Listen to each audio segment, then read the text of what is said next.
தேவனுடைய பிள்ளைகள் என்று சொல்லுகிற நாம் ஒவ்வொருவரும் ஒன்று இயேசுவை பின்பற்றும்படி நாம் தெரிந்து கொள்வோம், இல்லை என்றால் பிரமாணத்தை பின்பற்றும்படி நாம் தெரிந்து கொள்வோம்.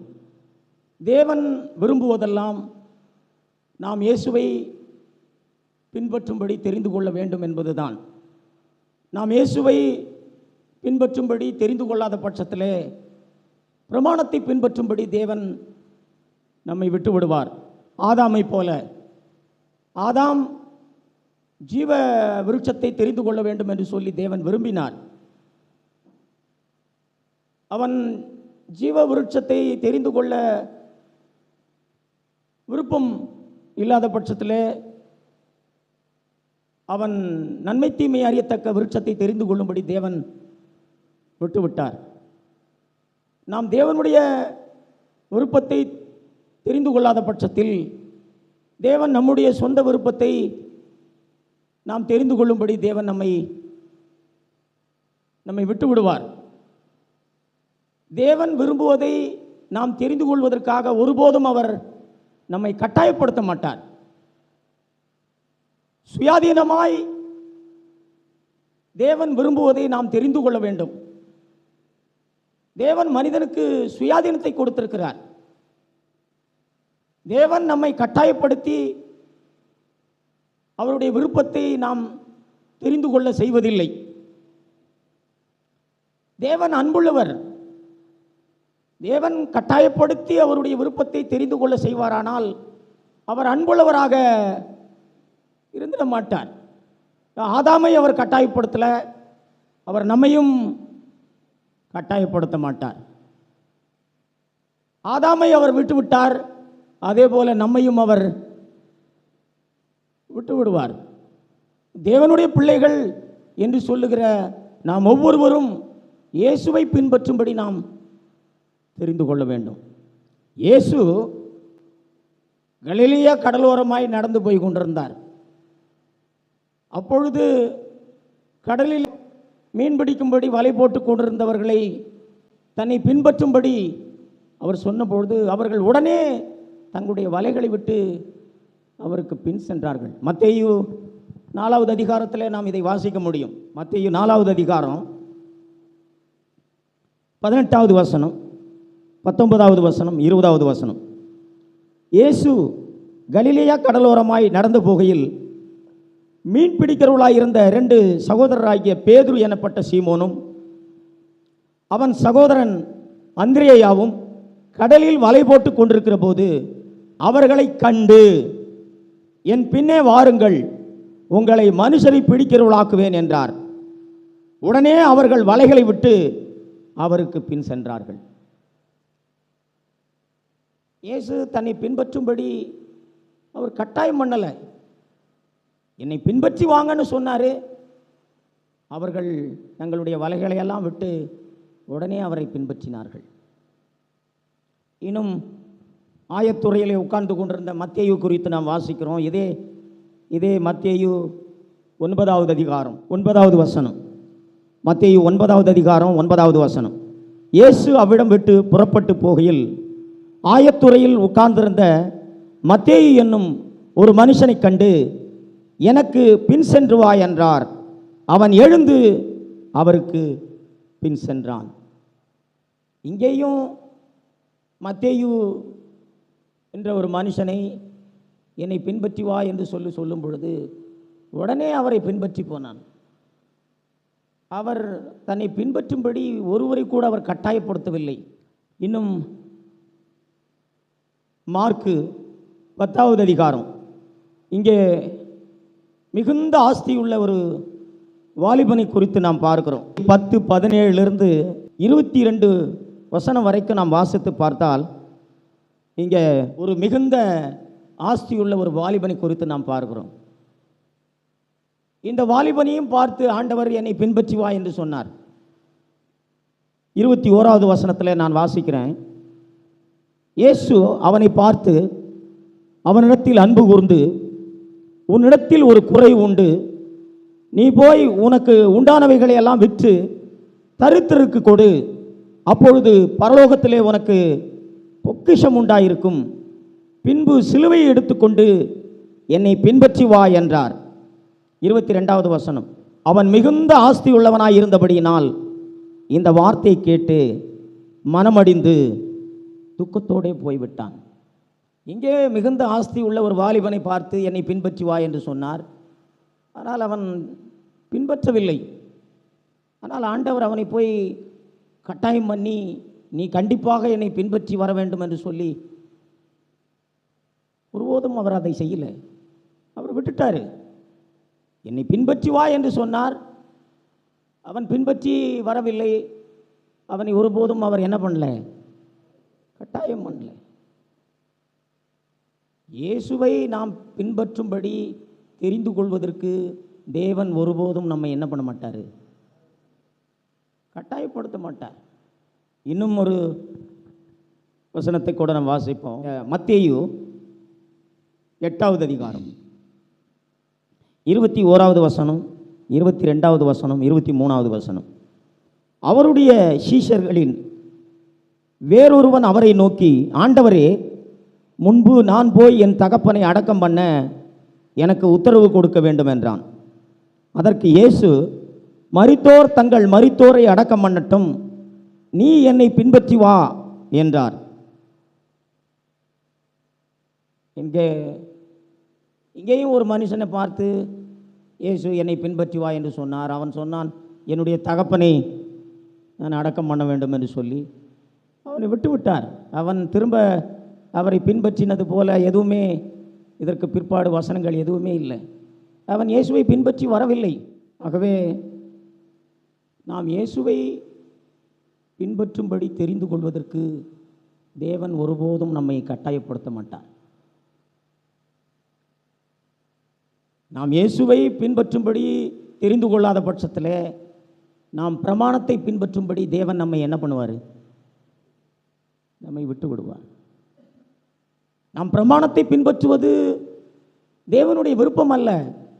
ஆனால் தேவன் விரும்புவதை நாம் தெரிந்து கொள்ளாத பட்சத்தில் பிரமாணத்தை பின்பற்றும்படி தேவன் விட்டு விடுகிறார். நம்முடைய சொந்த விருப்பத்தின்படி தேவன் நம்ம என்ன பண்ணுறாரு, விட்டு விடுகிறார். நாம் இயேசுவை பின்பற்றுவது என்று சொன்னால்,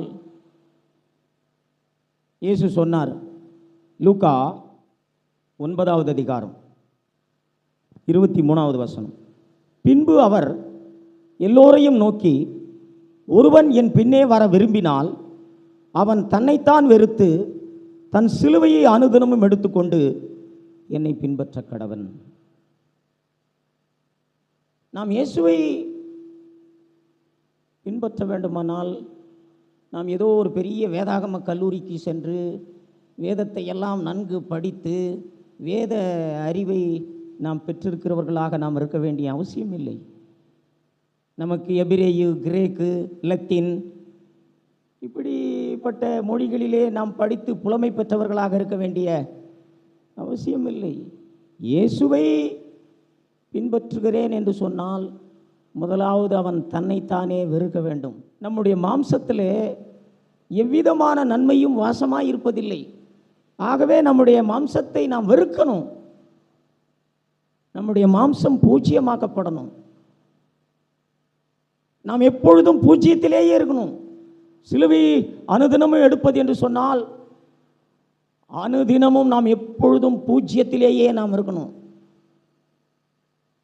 நம்முடைய மாம்சம் எப்பொழுதும் பூஜ்யமாக்கப்பட்ட நிலையிலேயே இருக்கணும். நம்முடைய சுயம், மாம்சம் என்று சொன்னால் சுயம், எப்பொழுதும் பூஜ்யமாக்கப்பட்ட நிலையிலேயே அது இருக்கணும். அப்பொழுதுதான் நாம் இயேசுவை பின்பற்ற முடியும். நாம் மாம்சமான வாழ்க்கைக்கு பூஜ்யமாகாத பட்சத்தில், நம்முடைய சுயம் பூஜ்யமாகாத பட்சத்தில், நாம் ஒன்றுமில்லை என்ற இடத்திற்கு நாம் வராத பட்சத்தில் நாம் ஒருபோதும் இயேசுவை நாம் பின்பற்றிட தேவன் நமக்கு உதவி செய்திட மாட்டார்.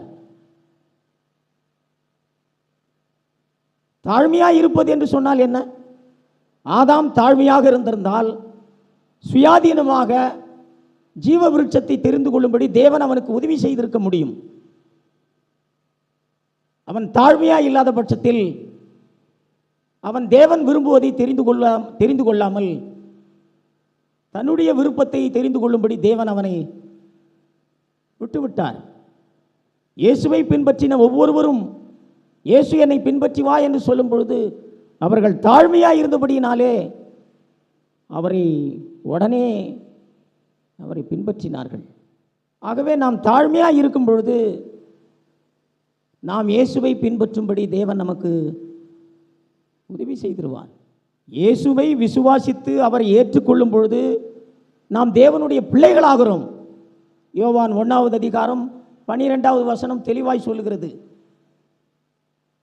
அவருடைய நாமத்தின் மேல் விசுவாசம் உள்ளவனாகி அவரை ஏற்றுக்கொண்டவர்கள் எத்தனை பேர்களோ அத்தனை பேர்களும் தேவனுடைய பிள்ளைகளாகும்படி அவர்களுக்கு அதிகாரம் கொடுத்தார். இயேசு கிறிஸ்துவை விசுவாசித்து அவரை நான் ஏற்றுக்கொள்ளும் பொழுது நான் தேவனுடைய பிள்ளையாகிறேன். ஆனால் இயேசுவை பின்பற்றும் பொழுதுதான் நான் இயேசுவின் சீடனாக இருக்க முடியும். நாம் தேவனுடைய பிள்ளையாய் இருப்பது மட்டும் தேவனுடைய விருப்பம் அல்ல. நாம் இயேசுவை பின்பற்றி இயேசுவின் சீடர்களாக இருக்க வேண்டும் என்பது தேவனுடைய விருப்பம். நாம் இயேசுவை பின்பற்ற வேண்டுமானால் நம்முடைய மாம்சமான வாழ்க்கைக்கு நாம் பூஜ்யமாக்கப்படணும். நம்முடைய சுயம் பூஜ்யமாக்கப்படணும். நாம் ஒன்றுமில்லாமல் ஆக்கப்படணும். அனுதினமும் இதே நிலையிலேயே நாம் வாழும்பொழுது மட்டும்தான் நாம் இயேசுவை பின்பற்றும்படி தேவன் நமக்கு உதவி செய்திட முடியும். எப்பொழுதுமே நாம் பூஜ்யத்திலேயே நாம் இருக்கணும். இதுதான் தாழ்மை சகோதரா. தாழ்மை என்று சொன்னால் என் மாம்சமான வாழ்க்கைக்கு நான் பூஜ்யமாக்கப்பட்டவனாக நான் இருப்பது, சுயம் பூஜ்யமாக்கப்பட்டவனாக நான் இருப்பது, நான் அனுதினமும் ஒன்றுமில்லை என்று சொல்லி நான் அப்படிப்பட்டவனாக நான் இருப்பது. நான் இப்படி இல்லாத பட்சத்திலே நான் அனுதினமும் அவரை பின்பற்றுகிறவனாக நான்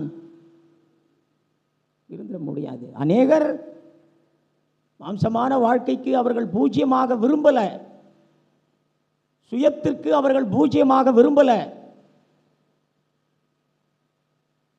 சகோதரா, நீ சுயத்துக்கு பூஜ்யமாகாத பட்சத்தில், உன் மாம்சம் பூஜ்யமாகாத பட்சத்தில் நீ தாழ்மையாக இருக்கிறேன் என்று சொல்லும் பொழுது அது உண்மையாகவே அது தாழ்மையாக இருப்பதல்ல. தாழ்மை என்று சொன்னால் அவன் தன்னைத்தானே வெறுக்கிறவனாக இருக்கணும். தன் மாம்சத்தை வெறுக்கிறவனாக இருக்கணும். அவன் பூஜ்யமாக்கப்பட்டவனாக அவன் இருக்கணும். அதுதான் தாழ்மை. அப்பொழுது பரிசுத்த ஆவியானவர் இயேசுவை பின்பற்றும்படி நமக்கு உதவி செய்திட முடியும். எப்பவுமே ஒரு மனுஷனை அசுத்தாவி பிடித்துக் கொள்ளும் பொழுது அந்த அசுத்தாவி தன்னுடைய விருப்பத்திற்கு அந்த மனிதனை கட்டாயப்படுத்தும். ஆனால் ஒரு மனிதனுக்குள் பரிசுத்த ஆவியானவர் வரும்பொழுது தன்னுடைய விருப்பத்திற்கு அந்த மனிதனை அவர் ஒருபோதும் கட்டாயப்படுத்த மாட்டார். அவன் மாம்சமான வாழ்க்கைக்கு பூஜ்யமாகும் பொழுது, அவன் தாழ்மையாகும் பொழுது, சுயாதீனமாய் இயேசுவை பின்பற்றும்படி பரிசுத்த ஆவியானவர் அவனுக்கு உதவி செய்திருவார். ஆகவே நாம் தேவனுடைய விருப்பமெல்லாம் நாம் இயேசுவை பின்பற்றுகிறவர்களாக நாம் இருக்க வேண்டும். நாம் ஒருபோதும் பிரமாணத்தை பின்பற்றுகிறவர்களாக நாம் இருக்கக்கூடாது. இன்றைக்கு வேடிக்கை என்ன என்று சொன்னால், இயேசுவை விசுவாசித்து அவரை ஏற்றுக்கொண்டு நான் தேவனுடைய பிள்ளை என்று சொல்லுகிறவர்கள் பிரமாணத்தை பின்பற்றி கொண்டு நான் இயேசுவை பின்பற்றுகிறேன் என்று சொல்லுகிறார்கள். இன்னொரு கூட்டம் தன் மாம்சமான வாழ்க்கைக்கு பூஜ்யமாகாமல், சுயத்திற்கு பூஜ்யமாகாமல், தான் ஒன்றுமில்லை என்ற அந்த இடத்திற்கு வராமல் பரிசுத்த ஆவியினாலே நிரப்பப்படும்படி, தேவனே என்னை பரிசுத்த ஆவியினால் நிரப்பும், பரிசுத்த ஆவியினால் நிரப்பும், பரிசுத்த ஆவியினால் நிரப்பும் என்று சொல்லி ஒரு கூட்டம். சகோதரா, இது ஒரு மாய்மாலமான வாழ்க்கைக்கு நம்மை வழி நடத்தும். இது நம்மை பரிசுத்தமான வாழ்க்கைக்கு நம்மை வழிநடத்தும். கலாத்தியர் 5வது அதிகாரத்தில் நாம் வாசிக்கிறோம், தேவனுடைய பிள்ளைகளாயிருக்கிற நாம் ஒவ்வொருவருக்கும் மாம்சத்துக்கும் ஆவிக்கும் போராட்டம் இருக்கிறது என்று சொல்லி நாம் படிக்கிறோம். கலாத்தியர் 5வது அதிகாரம் 17வது வசனம், மாம்சம் ஆவிக்கு விரோதமாகவும் ஆவி மாம்சத்துக்கு விரோதமாகவும் இச்சிக்கிறது. நீங்கள் செய்ய வேண்டும் என்று இருக்கிறவைகளை செய்யாதபடிக்கு இவைகள் ஒன்றுக்கொன்று விரோதமாயிருக்கிறது. ஆவியினால் நடத்தப்படுவீர்களானால் நீங்கள் நியாயப்பிரமாணத்திற்கு கீழ்ப்பட்டவர்கள் அல்ல. இங்கே தெளிவாக எழுதப்பட்டிருக்கிறது, மாம்சம் ஆவிக்கு விரோதமாக ஆவி மாம்சத்துக்கு விரோதமாகவும் இச்சிக்கிறது. நீங்கள் செய்ய வேண்டும் என்று இருக்கிறவைகளை செய்யாதபடிக்கு இவைகள் ஒன்றுக்கொன்று விரோதமாயிருக்கிறது. சகோதரா, நான் பரிசுத்த ஆவியினால் நிரப்பப்படணும்னு சொல்கிறோம். மாம்சமான வாழ்க்கைக்கு நாம் பூஜ்யமாகாத பட்சத்தில் நாம் ஒன்றுமில்லை என்ற இடத்திற்கு நாம் வராமல், நாம் பூஜ்யமாக்கப்படாமல், பரிசுத்த ஆவியினால் என்னை நிரப்பும் என்று சொல்லி எத்தனை வருடம் நாம் ஜெபித்தாலும் ஒருபோதும் தேவன் நம்மை பரிசுத்த ஆவியினால் நிரப்ப மாட்டார். நாம் பரிசுத்த ஆவியினால் நாம் நிரப்பப்பட்டால் நாம் இயேசுவை பின்பற்றுகிறவர்களாக நாம் இருப்போம். இந்த இடத்துல தெளிவாக சொல்லப்பட்டிருக்குது, ஆவியினால் நடத்தப்படுவீர்களானால் நியாயப்பிரமாணத்திற்கு கீழ்ப்பட்டவர்கள் அல்ல. ஆகவே நாம் இயேசுவை பின்பற்றுகிறவர்களாக நாம் இருக்க வேண்டும். இதுதான் தேவன் விருப்பம். இதற்காக தேவன் நம் யாரையும் கட்டாயப்படுத்த போறதில்லை. தேவன் மனிதனுக்கு சுயாதீனத்தை கொடுத்திருக்கிறார். அவன் தாழ்மையாயிருந்தால் தேவன் விரும்புவதை அவன் தெரிந்து கொள்ளும்படி தேவன் அவனுக்கு உதவி செய்திருவார். நாம் தாழ்மையாக இல்லாத பட்சத்தில் தேவன் விரும்புவதை நாம் தெரிந்து கொள்ளும்படி தேவன் நமக்கு உதவி செய்திட மாட்டார். ஆதாம் தேவன் விரும்புவதை தெரிந்து கொள்ளவில்லை. ஆகவே அவனுடைய சொந்த விருப்பத்தின்படி தேவன் விட்டுவிட்டார். இன்றைக்கு தேவனுடைய பிள்ளைகள் என்று சொல்லுகிற நம்மையும் கூட தேவன் விரும்புவதை நாம் தெரிந்து கொள்ளாத பட்சத்தில் ஆதாமை விட்டுவிட்டதைப் போல நம்மையும் அவர் விட்டு விடுவார். நாம் இயேசுவை பின்பற்ற வேண்டும். இதுதான் தேவனுடைய விருப்பம். நாம் இயேசுவை பின்பற்றுவதை தெரிந்து கொள்ளவில்லை என்றால் பிரமாணத்தை பின்பற்றும்படி தேவன் நம்மை விட்டு விடுவார். இன்றைக்கு நான் தேவனுடைய பிள்ளை என்று சொல்லுகிற பெரும்பாலானவர்கள் இயேசுவை ஏற்றுக்கொள்கிறார்கள். இவர்கள் பிரமாணத்தை பின்பற்றுகிறார்கள். ஒரு உதாரணத்தை நான் உங்களுக்கு சொல்ல முடியும், இவர்கள் பிரமாணத்தை பின்பற்றுகிறார்கள் என்பதை குறித்து. தசமபாகம் இன்றைக்கு தேவனுக்கு கொடுக்க வேண்டும் என்று சொல்லும் பொழுது தசமபாகத்தை குறித்து இவர்கள் ஜனங்களுக்கு பிரசங்கிக்கிறார்கள். ஒரு கூட்டம் தசமபாகத்தை கொடுக்க வேண்டும் என்று சொல்லி ஜனங்களுக்கு போதிக்கிறார்கள். இது ஜனங்களை கட்டாயப்படுத்துவது. இயேசு ஒருபோதும் தன்னை பின்பற்றினவர்களுக்கு தசமபாகம் கொடுக்க வேண்டும் என்று சொல்லி ஒருபோதும் அவர் சொல்லவில்லை. ஒரு கூட்டம் தசமபாகம் கொடுக்கணும், ஆனால் கட்டாயமாக இல்லை. நாம் தசமபாகத்தில் எவ்வளவு விரும்புகிறோமோ அவ்வளவு நாம் என்ன பண்ணலாம், கொடுக்கலாம். 10% கண்டிப்பாக கொடுக்க வேண்டும் என்று சொல்லி ஒரு கூட்டம் 10% அல்ல, 2% கூட கொடுக்கலாம், 3% கூட கொடுக்கலாம், கட்டாயம் கிடையாது என்று சொல்லி இன்னொரு கூட்டம் எப்படியாகிலும் தசமபாகத்தை என்ன பண்ணணும், கொடுக்கணும். தசமபாகத்தை எப்படி கொடுக்கணும்? கட்டாயம் இல்லாமல் கொடுக்கணும். இவைகளெல்லாம் ஒரு மாய்மாலம், இவைகளெல்லாம் பரிசைத்துவம். இயேசு கிறிஸ்துவை பின்பற்றினவர்களுக்கு இயேசு கிறிஸ்து ஒருபோதும் தசமபாகம் கொடுக்க வேண்டும் என்று சொல்லி அவர் பிரசங்கிக்கல. கொடுப்பதை குறித்து இயேசு தன்னை பின்பற்றினவர்களுக்கு சொன்னதெல்லாம் மனுஷர்களுக்கு தெரியாமல் கொடுக்க வேண்டும். நாம் தேவனுக்கு கொடுப்பதாக இருந்தாலும் சரி, மற்றவர்களுக்கு தர்மம் செய்வதாக இருந்தாலும் சரி, மனுஷர்கள் அதை அறியும்படி நாம் செய்திடக்கூடாது. அந்தரங்கமாய் தேவனுக்கு தெரியும் விதத்திலே நாம் அதை செய்ய வேண்டும் என்று சொன்னார்.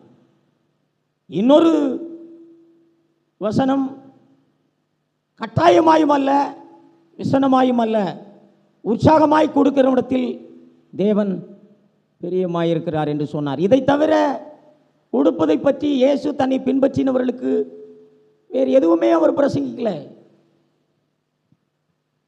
ஒரே ஒரு இடத்துல பரிசேயர்களுக்கு நீங்கள் தசமபாகத்தை கொடுக்கலாம் என்று சொல்லி சொன்னார். தன்னை பின்பற்றினவர்களுக்கு இல்லை, பிரமாணத்தை பின்பற்றினவர்களுக்கு அவர் சொன்னார். பரிசேயர்கள் அவர்கள் இயேசுவை பின்பற்றவில்லை, அவர்கள் பிரமாணத்தை பின்பற்றினார்கள். பிரமாணத்தை பின்பற்றினவர்களுக்கு இயேசு சொன்னார், நீங்கள் தசமபாகம் கொடுக்கலாம் என்று சொல்லி. ஆனால் இயேசுவை பின்பற்றின ஒருவருக்கு கூட தசமபாகம் கொடுக்க வேண்டும் என்று சொல்லி அவர் ஒரு இடத்துல கூட அவர் சொல்லவில்லை. இப்படி அநேக காரியங்களை இயேசு தன்னை பின்பற்றி ஜனங்களுக்கு பிரசங்கிக்காத ஏராளமான காரியங்களை இன்றைக்கு ஜனங்களுக்கு பிரசங்கித்துக் கொண்டிருக்கிறார்கள். நான் ஒரே ஒரு உதாரணத்தை மட்டும்தான் நான் உங்களுக்கு சொன்னேன். கொடுக்கிற விஷயத்தை பற்றி நான் உங்களுக்கு சொன்னேன். ஆண்டவர் எவ்வளவு கொடுக்கணும்னு சொல்லியே அவர் பிரசங்கிக்கல, எப்படி கொடுக்கணும் என்பதை அவர் பிரசங்கித்தார். அவர் எவ்வளவு அளவு என்பதை பற்றி அவர் பிரசங்கிக்கல. அந்தரங்கமாய் கொடுக்கணும், யாருக்கும் தெரியாத விதத்தில் கொடுக்கணும், தேவனுக்கு தெரியும்படி மாத்திரம் அதை நாம் செய்தால் போதும் என்று சொல்லி சொன்னார். இந்த ஒரு உதாரணத்தை தான் நான் உங்களுக்கு சொல்லியிருக்கிறேன். இந்த மாதிரி இயேசு தன்னை பின்பற்றினவர்களுக்கு போதிக்காத எத்தனையோ காரியங்களை இன்றைக்கு தேவனுடைய பிள்ளைகளுக்கு இன்றைக்கு பிரசங்கித்து கொண்டிருக்கிறார்கள். ஆகவே நாம் மிகுந்த கவனமாக இருக்க வேண்டும். சகோதரா, தேவன் நம்மை கட்டாயப்படுத்த போகிறது இல்லை. நீ கண்டிப்பாக இயேசுவை பின்பற்ற வேண்டும் என்று சொல்லி தேவன் நம்மை கட்டாயப்படுத்த போவதில்லை. சுயாதீனமாய் நாம் இயேசுவை பின்பற்றுவதை நாம் தெரிந்து கொள்ள வேண்டும் என்று தேவன் விரும்புகிறார். நாம் தாழ்மையாக இருந்தால் பரிசுத்த ஆவியானவர் இயேசுவை பின்பற்றுவதை தெரிந்து கொள்ளும்படி நமக்கு அவர் உதவி செய்தார். நாம் தாழ்மையாக இல்லாதபடியினாலே தேவன் விரும்புவதை அவன் தெரிந்து கொள்வதற்கு தேவன் அவனுக்கு உதவி செய்திடலை. இன்றைக்கும் தேவன் இயேசு கிறிஸ்துவை பின்பற்றுவதற்கு நம்மை கட்டாயப்படுத்துவதில்லை. ஆகவே தேவனுடைய விருப்பமெல்லாம் நாம் இயேசுவை பின்பற்ற வேண்டும் என்பதுதான். நாம் அவருடைய சீடர்களாக இருக்க வேண்டும், இயேசு கிறிஸ்துவின் சீடர்களாக இருக்க வேண்டும். நான் வெறுமனமே நான் அவரை விசுவாசித்து இயேசுவை விசுவாசித்தேன், அவரை ஏற்றுக்கொண்டேன், நான் தேவனுடைய பிள்ளை என்று சொல்வதில் பிரயோஜனம் இல்லை சகோதரா. நாம் வெறும் தேவனுடைய பிள்ளையாயிருப்பது மாத்திரம் தேவனுடைய விருப்பம் அல்ல.